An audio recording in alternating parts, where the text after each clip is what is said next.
సోదరులు బాలరాజు గారికి, పార్టీ అధ్యక్షులు, ప్రజా మనిషి, నిరంతరం ఈ ప్రాంతాభివృద్ధి కోసం మన రాష్ట్ర ప్రజల కోసం శ్రమించే ఒక మంచి మన అధ్యక్షులు పవన్ కళ్యాణ్ గారికి, వేదికలకు ఇచ్చిన జనసేన పార్టీ ముఖ్య నాయకులకు, ఉభయ కమ్యూనిస్టు పార్టీ సోదరులకు, ఇక్కడికి విచ్చేసిన సోదరులందరికీ నా హృదయపూర్వక నమస్కారం. జనసేన పార్టీ తరఫున మిమ్మల్ని అందరినీ కూడా ఒకే బాటలో, ఒక ప్రయాణంలో ఏదైతే ఒక మార్పు కోరుకున్నామో ఆ మార్పులో మిమ్మల్ని నిలబెట్టడానికి మిమ్మల్ని కూడా మేము ఆలోచించిన విధానంలో మీరు కూడా భాగస్వాములు అవ్వాలని ఒక దృఢ సంకల్పంతో పవన్ కళ్యాణ్ గారు ఈ రోజు రాజకీయాల్లో ఒక గొప్ప అడుగు వేసి చెప్తా ఉన్నారు.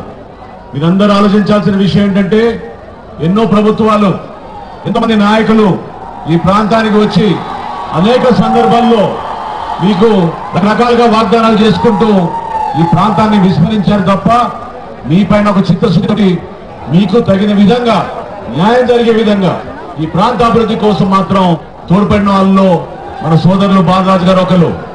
అటువంటి నాయకుడిని మీరు తప్పకుండా బలపరచాలి.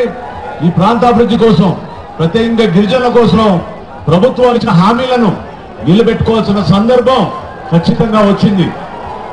మీ అందరికీ బాగా తెలుసు, బాక్సైట్ విషయంలో ఏ విధంగా పోరాటం చేశామో, ఏ విధంగా అందరితో నిలబడి బాక్సైట్ మైనింగ్ మాత్రం ఎట్టి పరిస్థితుల్లో మన మన్య ప్రాంతాల్లో జరగనేది ఒక బలమైన నిర్ణయం తీసుకుని పోరాడాము.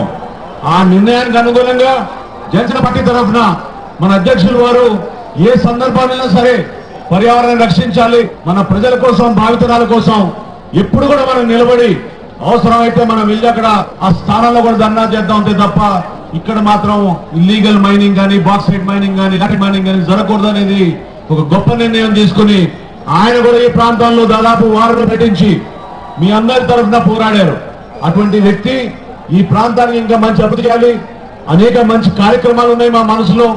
మేము చేస్తున్న ప్రతిరోజు ప్రతి కార్యక్రమాల్లో కూడా మీకోసం ఆలోచించి, పేద ప్రజల కోసం, బలహీన వర్గాలు, బడుగు వర్గాల కోసం ఏ విధంగా గిరిపుత్రులు గిరిజన ప్రాంతాల నుంచి మీరందరూ ప్రతి సందర్భంలో మీరు కోరుకునే రక్షిత మంచినీటి పథకం కూడా అందించలేకపోయిన ప్రభుత్వాలు, రక్షిత మంచినీటి పథకం, ప్రతి ప్రాంతానికి మంచి రోడ్ల సౌకర్యం, మీ అందరికీ కూడా మరి అటవీ హక్కుల చట్టం కింద మీకు రావాల్సిన హక్కులు ఈ ప్రభుత్వాలు కూడా పట్టించుకోవడం లేదు.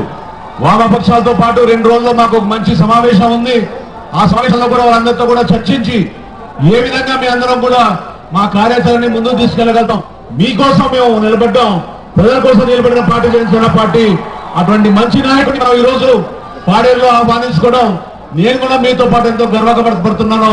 ఆ సందర్భాన్ని చక్కగా ఉపయోగించుకుని భవిష్యత్తులో జనసేన పార్టీని మీ అందరూ బలపరిచి బ్రహ్మాండమైన విజయం చేకూర్చాలని కోరుకుంటూ సెలవు తీసుకున్నా. జై హింద్.